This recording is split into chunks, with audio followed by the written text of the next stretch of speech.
চন্দ্র, সূর্য, তোমাদের মধ্যে যে সকলের কাছে প্রিয় সে আমার কন্যা জ্যোৎস্নাকে বিয়ে করতে পারবে। জগৎপতি, এই সূর্যের আলোয় যখন চারিদিক উজ্জ্বল হয় তখন সবাই আনন্দে মেতে ওঠে। জগৎপতি, এই চন্দ্রের মিষ্টি আলোয় দক্ষিণা বাতাসে সবাই শান্তিতে ঘুমোতে পারে।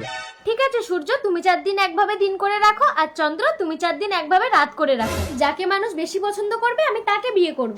ঠিক আছে চন্দ্র, তাহলে আজ থেকে আমার পালা, তুই ডুবে যা। এই কি, রাত 12টা বেজে গেল, এখনো কেন সূর্য ডোবেনি? আয় আয় চাঁদ মামা, আমার বাবুর কপালে টিকা দিয়ে যা। কি হলো স্বামী, আজও তোমার কাজ হলো না? কি করে হবে? রাত না হলে নাইট ডিউটিটা হবে কি করে? সূর্য, তুই 4 দিনে মানুষকে অতিষ্ঠ করে ফেলেছিস, এবার তুই ডুবে যা, আমার পালা। ওমা, বেলা 10টা বাজে, এখনো তো সূর্য ওঠেনি। কি শব্দ হলো? বাবা!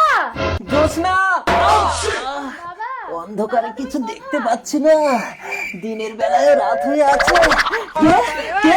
চোর চোর, আমার সব চুরি করে দিয়ে গেল। আমি চন্দ্র, চারিদিকে অন্ধকার, এই সময় রাজামশাই কিচ্ছু দেখতে পাবে না। আমি জ্যোৎস্নাকে তুলে নিয়ে গিয়ে বিয়ে করব। বাবা আমাকে বাঁচাও! কে? জ্যোৎস্না, অন্ধকারে আমি কিচ্ছু দেখতে পাচ্ছি না। সূর্য! চন্দ্র, চন্দ্র তুমি? কি রে, অন্ধকারে তুই রাজকুমারীকে নিয়ে পালাচ্ছিস? কি করব?